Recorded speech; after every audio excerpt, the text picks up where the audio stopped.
Asalaamu calaykum waraxmatullaahi wabarakaatu asxaabteyda qaaliga ah kusoo dhawaada Hogol Autism Family. This is my channel. Please subscribe, like and share. Maxaan lahaa maanta waxaan idinla wadaagayaa video.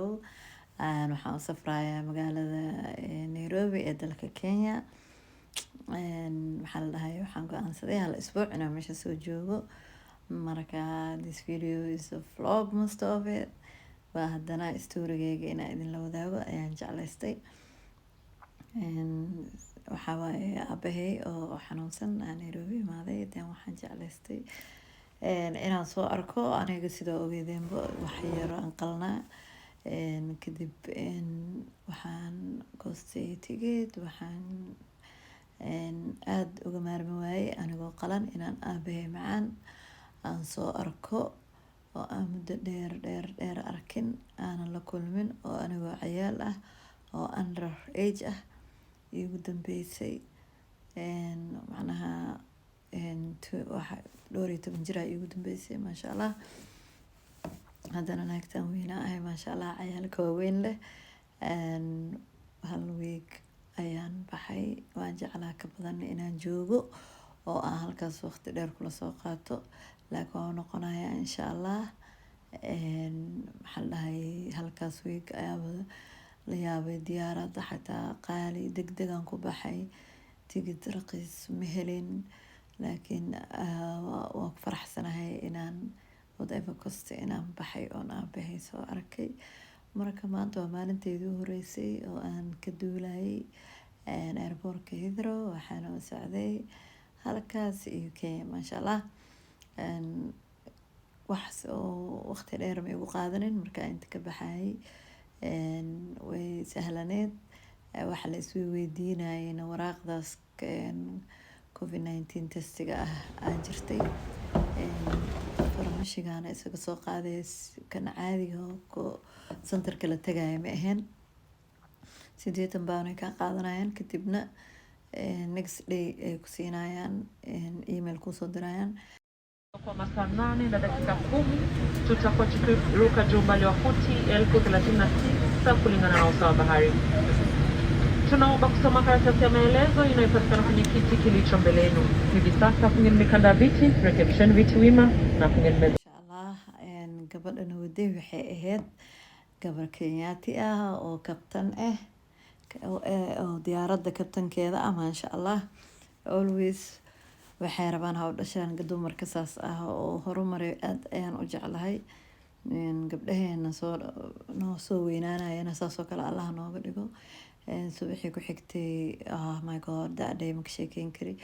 Waxaa imaaday hotelka aabbahay. Aabahayaan dhunkaday waa ku booday sidii cunug yar oo 5 jir ah wallaahi. Waa la iga fujin waayay maasha Allah. Asagana markaan saas ugu soo galay wuxuu dhahay bana xadaanaan ka saayaa saacadiyo waaye maasha Allah. Aad iyo aad ayuu ahayd subax aad u qurux badan oo aanan hilmaami doonin nolosheyda inta ka dhiman maasha Allah. Hotelkiyaan imaaday kas markii hore aabbahay soo arkay kabacdina hotelka imaaday maasha Allah. Maalintaas ay airportka Kenya waa ku soo jabay oo ku soo daalay kadib waa iska seexday.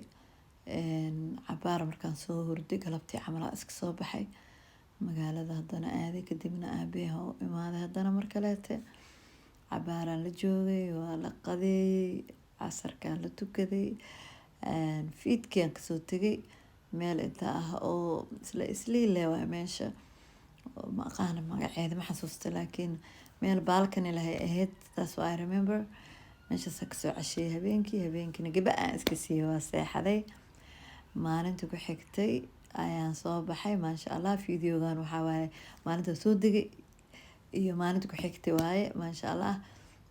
Because 7 days aan joogay kala storyga ugu dheeraanayo si aan idinkaga sheekeeyo. Maalinta ku xigtay waa soo baxay. Waxaan soo aaday inaan aabbahay adeeg u soo sameeyo sida qudaar iyo waxyaabo markino natural ah oo cuno ayaa u soo doonayay. Marka magaaladan soo aaday maasha Allah. Nairobi lagama sheekeyn karo, heer sare waaye.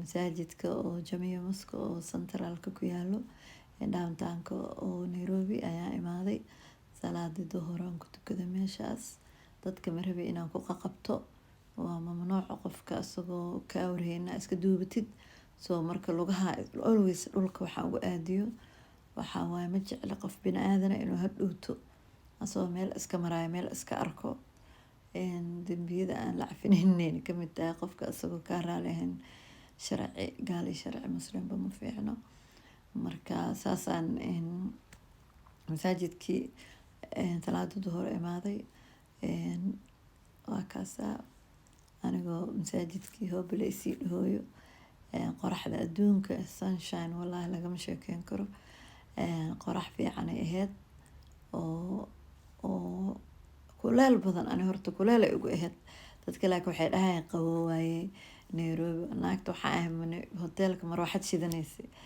maxaa yeelay ani waaba gubanay airportkana waxaan ku leeyahay cunuga suuxaay kan ma tagaayo kan naagaa horta suuxday cadaan ah wiif bug dhulkay ku dhacday kadib waxaa dhacday inay ma arkino biyo lagu bilbilay biyo la waayay oo la siiyo oo ka bato ilmihii yaryar ma tageen nafteeda ala yeeshtaa maasha Allah warjala biibsa oo qurux badan maasha Allah guriga waa qurux badan maasha Allah meel astur ka jiro oo alxamdulillah dawaakas maasha Allah magaalada quruxdeeda iyo shacnigeeda iyo kaambileebe aan waa ka helay mugo waa kasoo helay awalna weligeeba waaba jeclaa laakiin insha Allah waa noqonayaa samarka waa noqonaa laakiin aniga u maleynayay inaan degaayo laakiin holiday waa u aadayaa insha Allah ila daawada magaaladii iyo quruxdeedii ilaahay anigana adiga ilaahay adibtayda ogaadey adiga ilaahay adahanto qalbiga